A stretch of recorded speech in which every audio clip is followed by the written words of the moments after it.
তারা নিয়ে কত পোস্ট, কতই না হলো প্রতিবাদমূলক ভিডিও, ঝড় উঠে গেল ফেসবুকে। পরে আমরা যেটা দেখি সে এক পোলার লগে পালাই গেছে, মানে আমাদের ইমোশনের উপর হিসু করছে।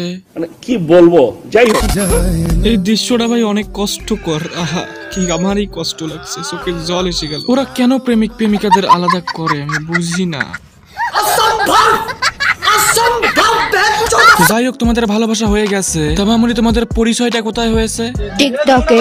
আরে বাস, সাবাস। তাহলে বিয়েটাও টিকটকে করে নিতা। মানে কি দরকার ছিল আমাদের মুখে এইভাবে ইস্যু করার? মানে ভাই একবার চিন্তা করেন, মোহাম্মদপুর থেকে সোজা নওগাঁ, এটা কি কোনো ছোটখাটো ভালোবাসা? এত বড় টিকটকের ভালোবাসাকে কি করে ছোট করে দেখবো আমরা? হতে পারে তার বয়স কম, কিন্তু তার আছে অনেক দম। কাঁপাই দিল আমাদের সবাইকে। মাঝখান থেকে এই মেয়ে এসে দেখি কুত্তার মতন হাসে। আমি ভালো আছি,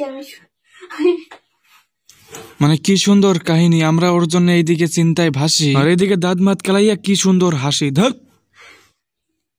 বলো, হাসা লাভ নাই তো। বলো বলো, বাবার সঙ্গে কথা হয়েছে না? সকালে কথা হয়েছে। কি ভাবটা লইছে দেখছেন? মনে হয় কত বড় কাম কইরা আইছে। আর এইদিকে শুনলাম ওর মা নাকি হসপিটালে, আর এইদিকে ওর মায়ের চিন্তা বাদ দিয়ে সে এক পোলার লগে রঙ্গনীলা করে। এটা হাস্যকর, হাস্যকর, এই দেশের জনগণের জন্য হাস্যকর। তাও আবার কেন গেছে? তার নাকি ভালো লাগে না, ঘুরতে গেছে।